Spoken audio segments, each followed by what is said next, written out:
Drage obiskovalke, spoštovani obiskovalci, prisrčno dobrodošli v naši knjigarni, kjer bomo danes predstavili 3 izjemno zanimive romane, ki so pred kratkim išli pri naši založbi.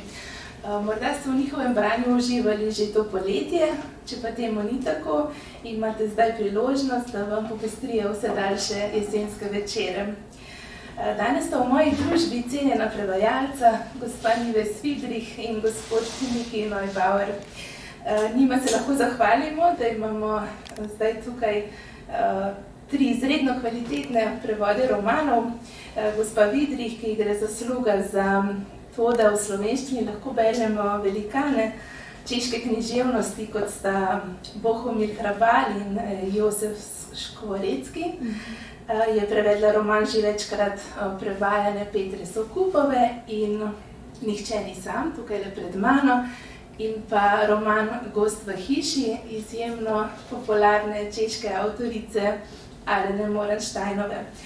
Gospod Neubauer, novinar in prevajalec romanov ter besedil z različnih področij, pa je poslovenil roman Upanje njene matere, ameriške pisateljice Francine Rivers, ki smo jo pri nas poznali že pred 2 letoma z romanom Odrešeni ljubezni, prav tako v njegovem prevodu. Spoštovana gosta, toplo dobrodošla in hvala, da ste se odzvala vabilu.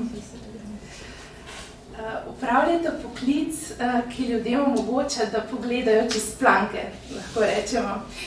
Italijanski pisatelj Italo Calvino je nekoč dejal, če parafraziram, da je prevajalec njegov najboljši zaveznik, ker ga popelje onkraj meja lastne domovine. Še bolj znana pa je mogoče misel Anthonyja Burgessa, ki pravi, prevod ni le stvar besed, gre za to, da skozenj postane razumljiva bralcu celotna kultura naroda. Torej bi lahko rekli, da je prevajalsko delo plemenito delo, ki plemeniti naša obzorja, torej bralska obzorja. V čem pa vidite največjo lepoto tega poklica? Mislim, da zame osebno ali pa za to, kar počnem za slovensko, recimo, kulturo? Lahko, ker mogoče za slovensko kulturo, ja. Mislim, da manjši, ko je narod, manjša, ko je kultura, v bistvu več prevodov potrebuje. Pred časom sem prebrala, da v Združenih državah Amerike imajo med vsemi leposlovnimi knjigami samo par odstotkov tujih prevodov. In zdaj sem šla malo pogledati, je podatek iz leta 2014, ne vem, če to drži, da so v celem enem letu prevedli pretežno iz italijanščine, nemščine, francoščine 350 knjig. Po mojem jih pri nas več na leto prevedemo, ne vem. Sem pa razmišljala, v bistvu teh podatkov, ne vem, mogoče jih imam kdo med vami, pri nas po mojem prevodne literature več kot polovica, ne. Čeprav zadnje čase, mislim, je tudi vedno več slovenskih avtorjev, zadnja leta vedno več slovenskih avtorjev, ne, ampak meni, če povem pa še osebno, meni je ta češka kultura, češka literatura res odprla neka nova obzorja, se mi zdi, ker to zelo dobro poznam, bolj kot pač, če bi samo tako brala neke knjige iz češčine, ne bi se s tem tako poklicno ukvarjala, da te res to blazno bogati, ta neka nova kultura, ki je nek moj paralelni svet, ali počasih tudi reče moja paralelna domovina. Mislim, vsekakor brez prevodne literature, če bi brali samo slovenske knjige, bi bili zelo omejeni, to odpira nove svetove. Ja, vse po mojem se dovolj slišno. Jaz se sploh ne vem, kaj bi za mikrofon. Ne, se nima. Jaz bi mogoče bil tako iz nekega osebnega stališča, povedal, da mi je pri tem poklicu me navdušuje svoboda ob odgovornosti. Svoboden si, da lahko tudi kakšen dan ne delaš, če se ti ne ljubijo, če imaš neke druge opravke, ampak odgovornost je pa sili, da vseeno vedno oddaš prevod ob dogovorjenem roku. Obenem te sili odgovornost, da si zvest avtorju, da imaš pa to svobodo, da ti ni treba slediti črki, ampak moraš se pa držati duha dela, ki je, kakršnakoli. Jaz prevajam veliko stvarne literature, tudi priročnike, enciklopedije z različnih področij, poleg leposlovja. In to te tudi sili, ne, da iščeš vire, kako bi to v slovenščini prevedel, neke izraze strokovne. Ne moreš, ker včasih se pa moraš tudi izmisliti. Ne, takrat je pa ta svoboda pride na plano, pa imaš pa to je neka taka vedra plat tega poklica, to me res krasno. Kako pa se tako malo za šalo, malo zares začne uspešen dan prevajalcem? Kako je jutro? Ja. Ja, jaz v bistvu sem v tem pogledu dosti disciplinirana, da vedno zjutraj, ko vstanem, po tistih pač nujnih jutranjih opravilih, ne, se usedem za računalnik in prevajam, ne, nekaj ur, pa potem recimo še zvečer. Res je, v tem je velika svoboda, ne. Jaz sem zdaj v tem samostojnem poklicu že od leta 95, predtem sem bila v službi in mi je super, ker v službi so te omejitve, moraš vsak dan iti, moraš tam biti to pa tu kur, čeprav noben ne mora 8 ur delati, ne. Če pa delaš doma in par ur prevajaš, potem greš narediti nekaj gospodinskega, recimo se malo tegneš, greš na trg, potem spet recimo prevajaš, kadar ti ustreza, tako, mislim, to je moja rutina, v bistvu, jaz nikoli nisem delala 8 ur na dan, moram reči, mislim, da delam tako precej hitro, intenzivno in pač nisem za službo, no, ker tam je pa so umne ure, ki teče in moraš tam sedeti, recimo tako. Ja, jaz vidim prevajalstvo kot nekakšno umetno obrt. Ne, ima to umetnostno plat, sigurno je, ne, deloma je neka umetnost, je. Po drugi strani pa tudi to obrt, ali pa mogoče bolj rokodelstvo, no. Ne, je to nek izdelek, ki moraš vdihniti neki svoje osebnosti, neko svojo dušo, ne, in tako. Ja, je nek čar v temu.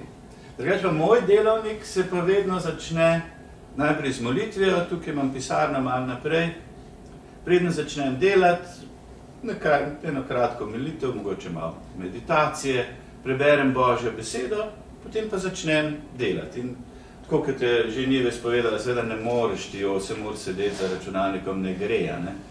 Vsako uro približno moraš kaj drugega narediti, malo stati okrog je. Grem včasih v Tivoli za 20 minut. Ne se pa vrnem pa spet naprej k delu. Ja, je pa treba kar veliko ur posvetiti delu, zato da lahko preživiš, no, ne. Ker ste rekli, uspešen prevajalec. Ja, uspešen prevajalski dan. Ja, to je treba opredeliti, kaj je ta uspeh v prevajanju, ne. Jaz sem recimo prijatelj, ki je uspešen poslovnež. Ne, tam se točno ve, kaj, on ima Mercedesa, ima veliko hišo, ne, hodi na potovanja v Vietnam, kamorkoli že, ne, vsako leto na 3. To je uspešen poslovnež. Kaj pa uspešen prevajalec? Je pa malo težje opredeliti, ne, mislim, v teh finančnih pogledih, ta uspeh ni. Je pa to lep poklic, ne bi ga zamenjal za kaj drugega. Ja, jasno. Ja. Jaz bi še nekaj dodala v tem, da poleg, a je kakšna razlika, jaz vešem, ja. Mislim, da je. Da poleg samega prevajanja, jaz, ker prevajam iz češčine, in češka literatura ni tako znana, tako da večino knjig, ki sem jih prevedla, sem predlagala sama. Tudi recimo obe današnji avtorci, Moran Štajnova, v prvi knjigi sem predlagala Celjski Mohorjevi družbi sama, potem je pa bila gospa Tanja Ozvatič tako navdušena nad avtoricama, da potem je to kar steklo in od vsake sem prevedla do zdaj točno 5 knjig. Torej jaz moram tudi zasledovati češko literaturo, da vidim, kaj se dogaja, sama si kupujem knjige, sama hodim in češko po knjigarnah, ne, da potem lahko vidim, da spoznavam nove avtore, da vem, kaj bi lahko predlagala naložbam. No, tako da to je tudi del dela, ki se pač ne šteje, ki ni plačano, ampak je pač nujno potrebno. Ne. Skoraj rekli način življenja, ne, vaše življenje tako nekako zvezano s tem delom, vidi pa se, da tudi srcem to delate. Ne? Ja, jaz sem ugotovila, da v bistvu, če ne prevajam nekaj časa, da mi kar nekaj manjka. Je to neke vrste meditacija zame. Ne? Drugače je mogoče pri Nikiju, ki prevaja tudi stvarno literaturo. Jaz v glavnem vse moje knjige so leposlovne, tudi nekaj poezije, ne romani. In to je pač umetnost. Poslov je pač umetnost, no, in to je užitek prevajati zame. Zdaj ste me spomnili na eno vprašanje, ki sem vam ga želela tudi postaviti, sploh ko prevajate zgodbe. Ali tisti čas nekako čudite, kako sobivate s temi junaki, kot da so vstopili v vaše življenje in so zdaj tam v vaši pisarni, kuhinji, kjer pač prevajate in vam dela družbo in potem, ko je enkrat prevod oddan, se poslovite ali na neki ravni ostanete znanci. Čisto tako me zanima. Kako gledate na to? Ja, tistih nekaj mestov, ko prevajam eno knjigo, absolutno živim z njo, ne, in sem tudi pod njenim vplivom, to sem šele z leti ugotovila, da sem v življenju prevedla kar nekaj takih napornih knjig, ne, in da to je nekako zaznamovalo, da sem se potem na neki točki odločila, da takih knjig krajši ne bi več, ampak krajši kakšne bolj optimistične, vesele, ne. No, to je to. Čeprav zdaj, ne, v zadnjem času ste pa dobili eno tako, ravno prej ste se pogovarjali, Gost v hiši, ne, ki ga danes predstavljamo. Ta je v bistvu kar, gre za težko zgodbo, ne. Mogoče par besed o sami knjigi, pa kako ste se lotili, oziroma kakšne izzive prinašalo prevajanje tega romana.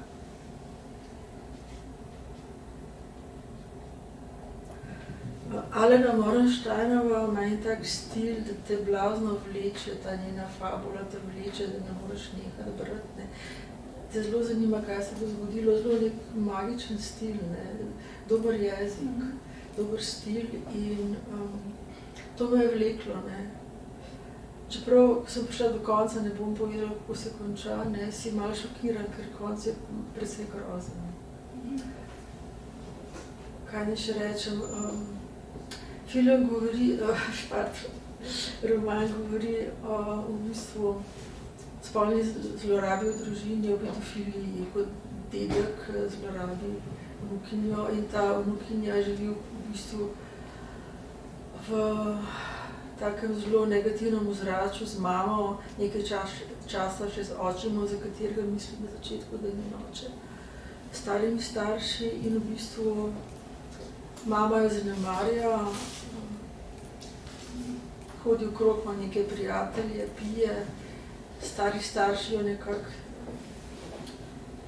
vzgajajo po svoje pod, ne z neko ljubeznijo, ne, ampak kot neka nuja. In ta naslov, recimo Gost v hiši, ki je bil najprej meni zelo fajn, ne, v bistvu ta gost je ta njen dedek, ki jo je zlorabil, ne, to je simbol njega in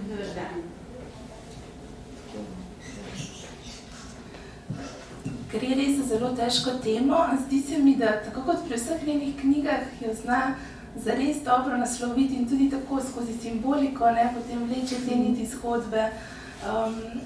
Kaj pa pravite o tem, kako velikokrat, če pogledamo cel njen opus, pa tudi glede na to, da je precej pozno začela pisati, kako mislite, da izbira te teme, ne? Vsaka zgodba je čisto svet zase, ne? Običajno se vseeno pisatelji, pisateljice držijo ene, ne vem, ljube teme, mogoče malo refleksijo o tem. Njena tema so sigurno te odnosi v družini, posod je neka družina, ampak ta družina je vedno bolj ali manj problematična, ne. So neke težke zadeve, konflikti in tako naprej. Čeprav recimo Hana, to je bil prvi roman, s katerim je postala v bistvu zelo slavna in uspešna in prevajana, pri tem je že izdala par knjig. Je po mojem njen najboljši roman, ne, in tam ni te neke teže kot v tem zadnjem romanu. Kaj ste še vprašali? Da se mi zdi, ne vrste fenomen, da je začela pisati tako pozno in vseeno, ne, tak hiter uspeh doživela, pa tako različne teme izbirala, da vseeno ohranja bralce. razmišljala sem o tem, zakaj izbira take naporne teme. Ne? In nekje sem prebrala, je izjavila, da se zelo trudi, da bi, očitno so tudi drugi to opazili in se vprašali, da je izjavila, da v bistvu bi zelo rada želela pisati o kakšnih bolj veselih, pozitivnih stvarih, ampak da enostavno ne more. In da v bistvu tudi to njo obremenjuje, ko piše, ampak da se potem nekako odreagira, pa napiše kakšno knjigo za otroke. In v slovenščino je prevedena tudi njena kapljica Aja, to je pa tako srčkana knjiga za otroke. Jaz sem tako neizmerno uživala, ko sem jo prevajala. Tako da skoraj težko verjameš, da je to ista avtorstva napisala te dve knjige, ampak očitno rabi ona tudi ta drugi pol. Ne vem, mogoče bo pa kdaj preklopila in bo tudi za odrasle napisala kaj bolj takega optimističnega. Ne? Je pa recimo ta knjiga, v kateri v bistvu ni pozitivnih junakov, njeni prejšnji so, tukaj pa res ne. Ampak je ta glavna junakinja, ta zlorabljena punčka, kot odrasla naredi na koncu neko tako rekoč kriminalno dejanje, ampak v bistvu je to, prikazuje nek psihološki profil človeka, njegovega življenja, njegovih 30 let, kaj ga pripelje do tega, da naredi na koncu nekaj tako groznega. V bistvu ni to upravičilo, ampak je recimo neko pojasnilo, zakaj se to zgodi, in bez te plati se mi zdi knjiga tudi zelo zanimiva. Zelo prepričljiva psihološka analiza, ampak skozi tako prepričljivo zgodbo prikazana. Mogoče še nekaj povedala? Ja, tako prej ste ljubili eno anekdoto. Se je pa v izidu te knjige, ta Gozd v hiši, Les v dom je eno originalno naslov, je šel lani, ne, in je potem po izidu kar naslov in Maša škandal, ker je neka likovna umetnica, ampak bolj neka taka estradne sorte, glavno nekakšna resna, je obtožila, da je uporabila njeno zgodbo, njeno življenjsko zgodbo, ki jo je tudi nekaj objavila in da to pač je plagiat. Mislim, da je ta likovna umetnica samo hotela izravati priložnost, da je vzbudila pozornost in pritegnila pozornost nase. Ne. In Borenštajnova je rekla, da pač ona tega ni vedela, da ni brala in da so to take stvari, ki so pač zelo pogoste. No. V bistvu tako teme, ki so skrite za stenami hiš. To je bilo kar nekaj mesecev, je trajala ta polemika v čeških medijih. To nisem vedela, zanimivo. No, vsekakor, mogoče kolikor se zdaj sliši, da gre za nek temačen roman, lahko zelo priporočiva, ne, bralcem. Zelo lepo bere, ne, ker v bistvu Borenštajnova je mojstrica v tem, da počasi razkriva zgodbo, to, da gre za zlorabo, to zveš šele, ne vem, v zadnji tretjini knjige, recimo. Ja, vmes pa se mi zdi, da je toliko enih istočnic za razmišljanje o tem, kako kot družba tudi gledamo, ne, na sploh, ko je ta glavna junakinja še otrok, ne, kaj se v bistvu lahko dogaja v otroku, ki je v razredu tako odmaknjen na stran, mogoče nedružaven, introvertiran, kaj vse nosi v sebi. Ja, zanimivo je tudi to, da v bistvu, kar je pravzaprav tipično za te zlorabe v družini spolne, da se o tem ne sme govoriti, ne. In da se na koncu pokaže, da tudi mama te glavne junakinje, da tudi to mama glavne junakinje je pač oče, dedek, ta gost v hiši, gost, ne, to zlorabljal, ampak o tem se ni govorili, ni se smeli govoriti, vsi so to vedeli. In to se mi zdi še posebej grozen, ker mislim, da se to v resnici dogaja. To vemo iz izkušenj, mislim, tudi ko beremo kakšne zgodbe, da se to res dogaja. Da ne vem, mama ne verjame hčerki, da jo, ne vem, njen mož zlorablja take stvari. Nihče ni tako slep kot tisti, ki noče videti. Ja. Tako je.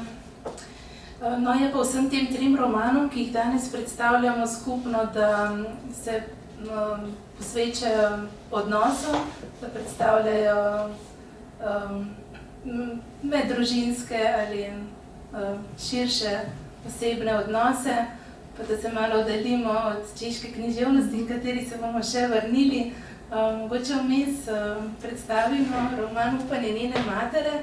Tu gre pa res za nek medgeneracijski roman, kaj ne spremljamo zgodbo družine že od začetkov, od praktično skoraj od rojstva glavne junakinje, ki se potem bije po koliko, 80 let, še dlje, mogoče beseda o vsebini. V tem delu moram povedati, da je to v bistvu prvi del, ne?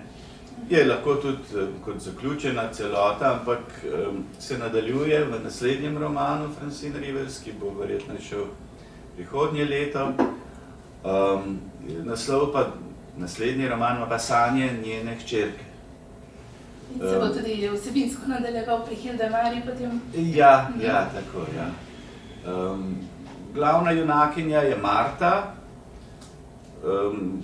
deklica, zelo odločna, bistroumna deklica in Francine Rivers precej črpa iz religije, iz Svetega pisma. Že prvi roman, ki je preveden v slovenščino, Glas v vetru, ta je šel pri družini. Zgodovinski roman opisuje čas starega Rima in usodo neke judovske deklice, ki jo v suženjstvo odpelje in tako naprej. Potem to Odrešenje ljubezni, ne, je tudi iz Svetega pisma črpa navdiha, ne, Sara, ta glavna junakinja, ki je sicer prostitutka, po sili razmer, mora se s tem in potem jo mladenič izvleče iz tega, ne, svoje ljubezni in tako naprej. Tukaj pa vsi ti romani so poleg tega, da opisujejo odnose med osebami, med liki, so tudi družbeni romani, opisujejo čas tistega obdobja ali pa tistih razmer, ne. To je bilo med Odrešenje ljubezni se dogaja tam med Zlatokopi v Kaliforniji, tisto se že omenil, stari Rim. Tukaj pa tudi Marta, kjer je spet to ime, je seveda zelo premišljeno, izbrano, ne, Marta, veliko stvari te bremeni, ampak le eno je pomembno, ne, v tistem srečanju z Jezusom.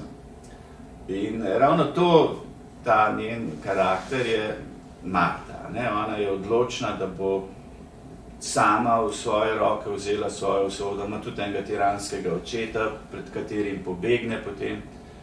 To se začne roman v Švici, v nekem trgu med gorami, ampak seboj, ko gre v svet, v Pariz, v London, potem v Kanado in nazadnje v Ameriko, v Kalifornijo, seboj nosi pa občutek krivde, ker je doma pustila bolehno mamo in mlajšo sestro, ki na koncu tragično konča in to jo skozi pesti. In potem, ko ima svoje otroke, je odločena, da ne, jih bo vzgojila v take, kakršna je ona. Ne. Medtem, ko je njen mož, je pa bolj, recimo, bolj sentimentalen, bolj občutljiv in je ta nekakšna protiutež. No, ampak Hildemara, ta naslednja junakinja, ne, njena hčerka, je pa ravno taka, je pa zelo plaha deklica, ravno tako bistroumna, ampak želi ustreči mami, da bi iz mame potegnila izraz ljubezni. Mama jo ima srčno rada, ampak mi moramo znati ljubezen tudi izraziti. Ne? Ni dovolj, da samo ljubimo, moramo drugim dati vedeti, da jih ljubimo. In tega pa ona ne zna in ravno zaradi tega, ker je ta njena mlajša sestra zaradi svoje ravno tako plahosti umrla tam v snegu z dojenčkom v sebi, hoče Hildemaro prisiliti v neko odločnost, ne? Da se postavi zase. Hildemara pa bolj, ko je ona gre proti njej, bolj se ona umika. Ne? To je tak zanimiv odnos, ki seveda je povsem človeški. In to je znala res odlično prikazati, se mi zdi, predstaviti pisateljica.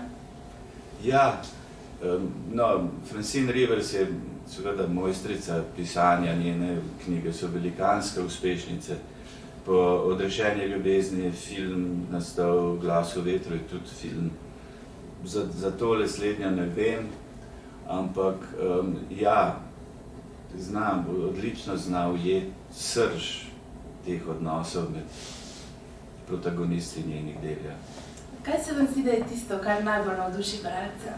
Tisti element njenega pisanja? Ja, napetost. Ona vedno ustvarja napetost, ki je lahko, ne vem, lahko je popolnoma akcijska, ne, neko dogajanje, ki te potegne noter, da nekom je dovolj hitro bereš, kako se bo vse skupaj razvilo.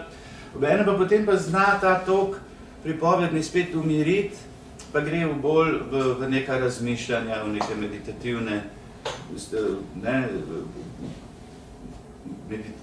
razmišljanja, recimo svojih teh junakov, da dobiš vpogled v njihovo osebnost. Obenem pa prikazuje, vedno je pa zraven v njenih knjigah tudi zelo bogat opis krajev, kjer se te stvari dogajajo. Tako da ti točno vidiš tiste zasnežene Alpe v Švici ali pa neke ravnice ameriške prerije, tam slišiš žvenketanje meče v starem Rimu, tako da res je, ja, no, da razmere na ladji v odrešenje ljubezni, ne, kako je bilo. Ta roman se dogaja zdaj recimo nekako v začetku ali pa v prvi polovici 20. stoletja. On prejšnji je bil pa v drugi polovici 19. stoletja. In te razmere, ona to seveda zelo razišče, vse si vzame veliko časa in posveti temu veliko pozornosti. Tako recimo v tem romanu, kako so počasi dobivali pralni stroj, avto, vse to upošteva in kako je to tudi na nek način družinsko dinamiko vplivalo. Pa čez recimo gospodarske krize v Ameriki, ko vemo, kakšna je bila v 30 letih, kakšna grozna revščina, ampak ravno tudi ona tukaj pove, oni so pa kmetje. Kmetje pa v tej krizi niso bili tisti, ki so imeli to srečo, da so na dobri zemlji bili. Seveda tam, ko so v prerijo orali, pa je tista prst sprhnela, ko je bila ta prašna kotlina, so morali pobrati čile in kopita, oni pa ne, oni pa so vendarle to imeli to kmetijo in so se lahko preživeli. Je bilo težko, je šlo trdo, ampak ja. Obenem pa sprejemamo tudi ta razvoja, kako je, najprej živijo tam v nekem šotoru, pa potem pa počasi se jim standard se jim zvišuje. Ravno zaradi te njene odločnosti, ker je zelo ambiciozna, zelo podjetna je in ima tudi to žilico, da zna trgovati, Ja, fino je, dobro je. Ja, ona je, bi rekla, predstavljena res kot močna ženska, ampak še vedno bi rekla, da je mogoče roman pa le roman o odnosu mati-hči. Mogoče še malo v tem odnosu, oziroma ne vem, kako vi to vidite. Ja, seveda je, jasno, to je ta tema, ampak Marta ima 4 otroke in s 3 sinom, najstarejšim, z 2 drugima hčerkama, čisto normalen odnos. Ampak ravno zato, ker pa je Hildi je precej tudi bolehna deklica, ima tuberkulozo, pozneje se je razvije in to. In se ji zdi, da jo mora narediti nek hrast, Ona pa ne, ona je pa breza, je pa vseeno je bolj nekako se maje v vetru, pa to pa išče, pa v naravi, odkriva nekaj. Taka pač bolj vase zaprta deklica je, Ona pa se boji, da jo bo zgubila, da bo umrla, če ne bo močna, če se ne bo znala postaviti zase. In zahteva od nje, da se postavi zase proti njej, proti svoji mami. Ona pa to nikakor ne more narediti, ker ja, mamica, moram vse narediti, da me bo mamica imela rada, Jo moram čim bolj ubogati vse in vse se sveda naredi. Mama je pa osorna potem do nje in ne razume, In potem pa šele ob slovesu, ko Hildemara odhaja od doma, ko zapušča mater, takrat se ji šele upre, Končno, se mogoče lahko preberem, ker sem si cel zapisal. Ja, prosim. Ja. Zelo fino je to,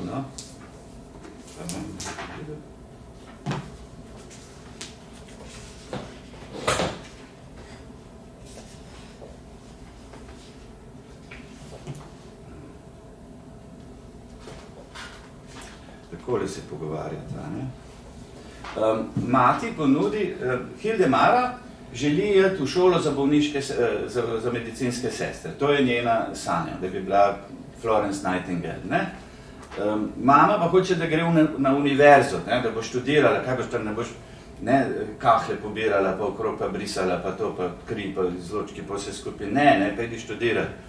In je reče, da je bo plačala študij, ne? Je pravi tako, ti bom poslala, ti bom denar, plačala ti bom za 1 leto študija, reče Marta, ne? In potem Hildemar odgovori, vidim, kako zelo ti je všeč ta zamisel, obdrži svoj denar, porabi ga za Chloe in Rico, to sta drugi hčerki, ne? Otisov umetnosti inštitut in Kalifornijska šola lepih umetnosti bosta verjetno stala toliko kot univerza. In njima si obljubila, ne, te dve deklici, ona bo šla upravljati nek poklic, ne, one dve bosta šli pa študirati umetnost, ne, ker jo to veseli. Mama se je zazrla vanjo, oči so se ji lesketale. Niti na misel ti ni prišlo, da bi ti pomagala, kaj ne? Ne ponujaš pomoči, mama. Pošiljaš me tja, kamor ti želiš, da grem. Takoj, ko so ji besede priletele iz ust, je vedela, kako resnične so. To je lahko videla na maminem obrazu. Mama je sedla in položila obraz v dlani. Mogoče res. Globoko je zavzdihnila in se z rokami oprla na mizo, kot da potrebuje oporo. Hildemara je že hotela reči, da ji je žal, a se je zadnji hip ugriznila v jezik. Nenadoma je začutila val pomilovanja do matere, potegnila je stol in sedla. Kaj bi ti študirala, če bi lahko, mama? Karkoli, vse. Zamahnila je z roko, kot da bi odganjala muho. To je lanski sneg. S pogledom je premerila Hildemar. Kaj nameravaš početi naslednje leto? Delati, varčevati. Mamina ramena so se povesila. Do tebe sem bila strožja kot do drugih, ker sem čutila, da moram biti.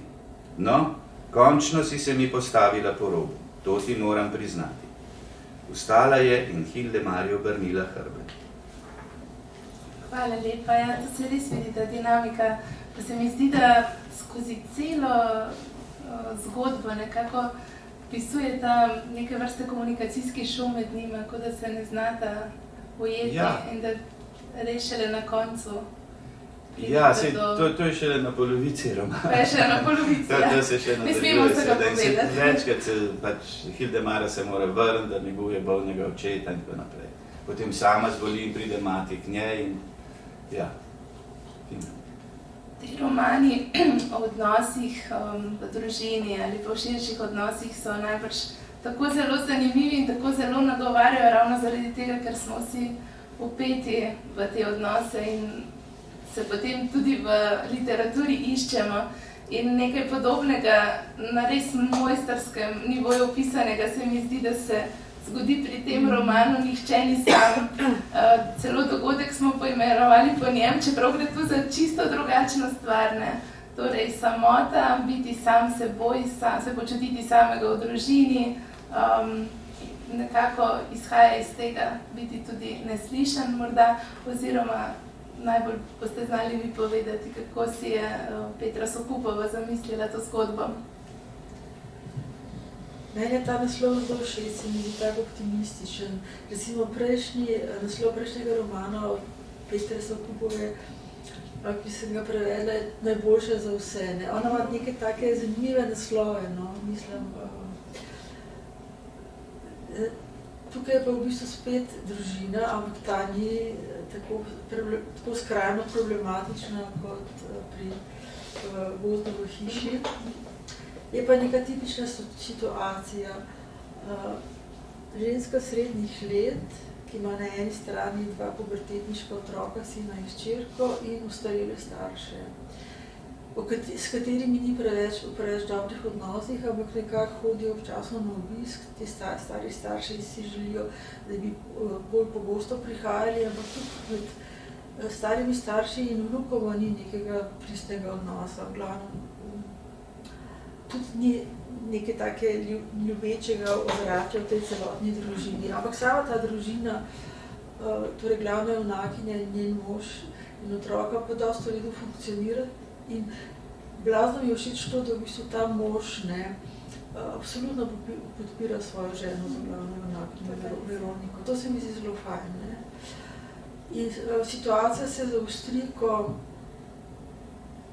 mama glavne junakinje Veronike umre in potem ta njen oče ostane sam in se včasih izkaže, da postaja dementen in je z njim vedno težje. Ne. Imata pa ta starša mogoče res neke take nefair prakse, malo manipulativne, ker naredita, postavita bazen samo zato, da bi oni večkrat prihajali zaradi otrok, ampak v bistvu oni si tega ne želijo, ker si želijo in si tudi kupijo sami nek vikend, ker hoče biti sami enostavno. No, mislim, to ni v redu. Ne? In potem je ta Veronika razpeta, hčerka ima neke ljubezenske probleme, sin ima probleme, ker v bistvu šikanirajo enega sošolca, pa se on sicer je bolj na robu tega, ampak se niti tega ne zaveda. Tako da ta Veronika je zelo obremenjena, ne? Je potem priskrbi očetu neko pomoč, neko ljubovalko, ne? In oče jo potem in ta Veronika ne more verjeti, jo v bistvu izraža neke spolne želje do nje, mislim, res tako predvsem neokusno, moram reči. Ne?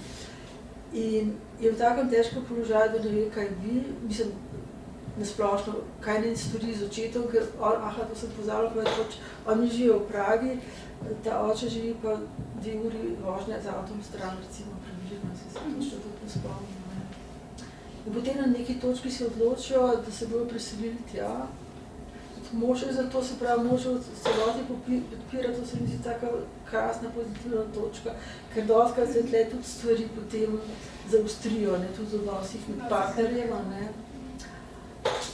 Pa otroka nista prezadovoljna, ampak v bistvu na koncu se ona odloči, da ne bojo šli, ne, da bo dala prednost svoji družini in da bo za očeta poskrbela na drugačen način, ker je v bistvu on v tem svoji demenciji postal v bistvu totalen egoist. Verjetno so pa to res zelo težke odločitve v življenju, kaj narediti v taki situaciji. Ne. Ogromno enih dilem, mislim, da se sooča z ogromno dilemami in se mi zdi, da zgodba prav pelje do točke, ko se zdi, da bodo vsi raztrgali, ne, vsak na svojo stran, vsak bi jo hodil zase. Ona pa potem začne tudi iskati to lažbo v pijači, ne. Ja, to sem vzala povedati, taka stvar, ker se, mogoče omenimo, ker se dobro na koncu izide, ne. Ja, v bistvu vedno nekako te svoje težave utaplja v alkoholu, pa se zelo stereotipno reče, ne.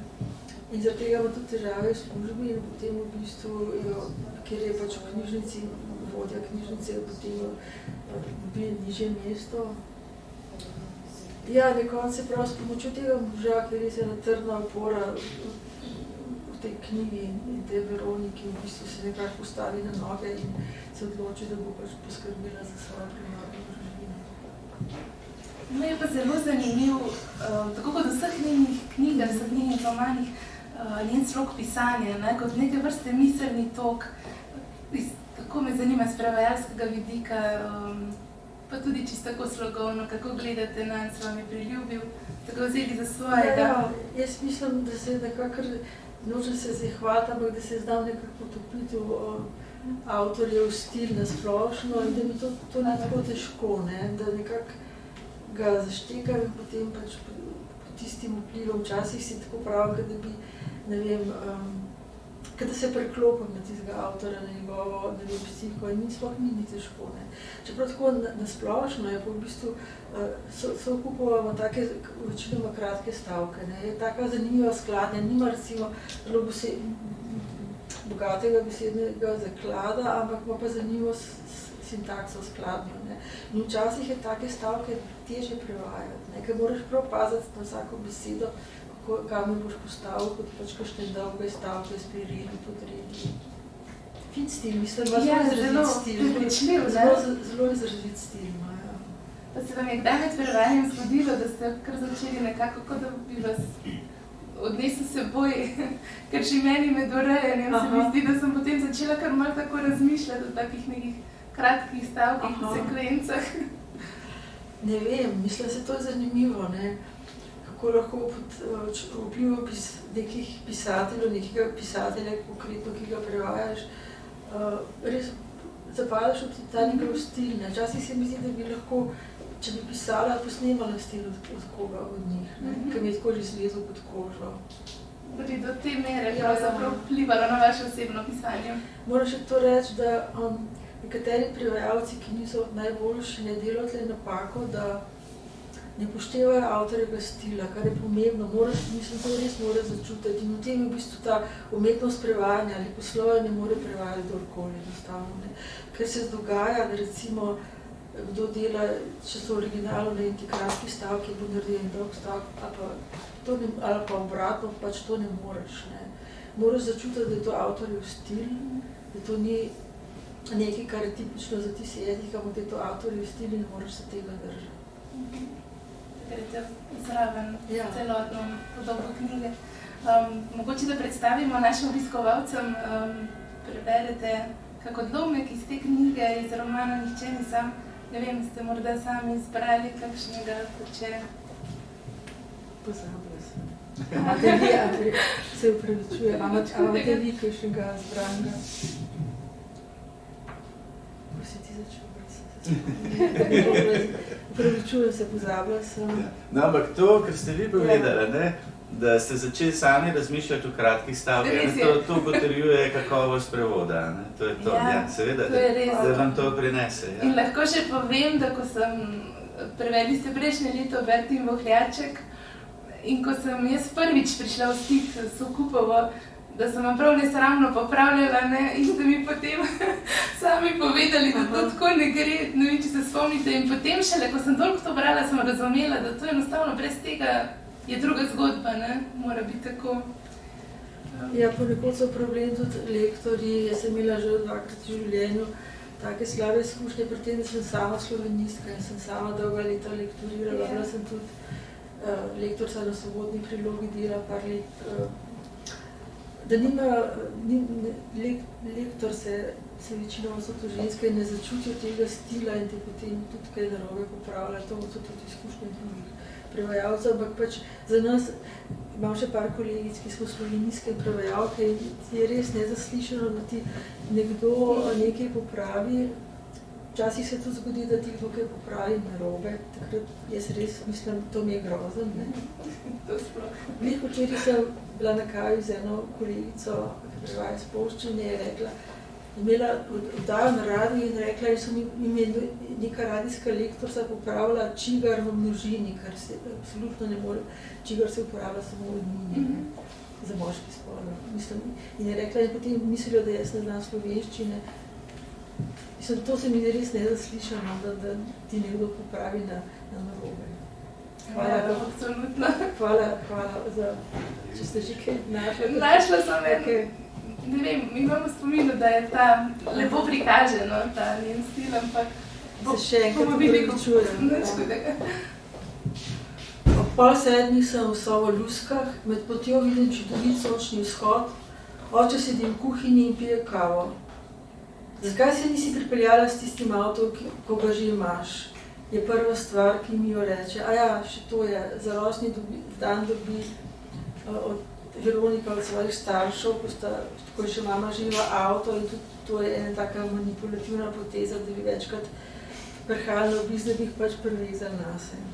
Malo premišljam, da bi mi pojasnila, vendar psica zahrka, sklonim se k njej, diha malo težko in spet zahrka, kašlja, tačko ima zacelino, ne zdi se mi, da bi umirala. Pa si mogoče preveč motam, ne uporabljam nobenih pomišljajev, tako da zapremi govor. Si poklical veterinarja? Ne, ampak sem se z njo že odpravljal tja. No, potem pa pojdi z njo tja. Kaj pa, če bi jo zdaj ti peljala, kaj bi tam počela oba? Zato nimam časa, v službo moram. Zakaj pa si potem prišla sem? Ja, zakaj? Premišljam, kaj ne rečem. Oče vstane, boš kavo? Tudi piškote imam. Kavo bi, ker je zjutraj nisem pila, ampak ni časa, zato ne bom ne kave, ne piškotov. Kaj pa boš zdaj? Na vrt grem, nekaj moram narediti. Mislila sem glede psice. Zdaj bi šel raje na vrt, dokler je lepo. Če že jo bom peljal zvečer in tako so ta začetek se ne da nič zmeniti, no.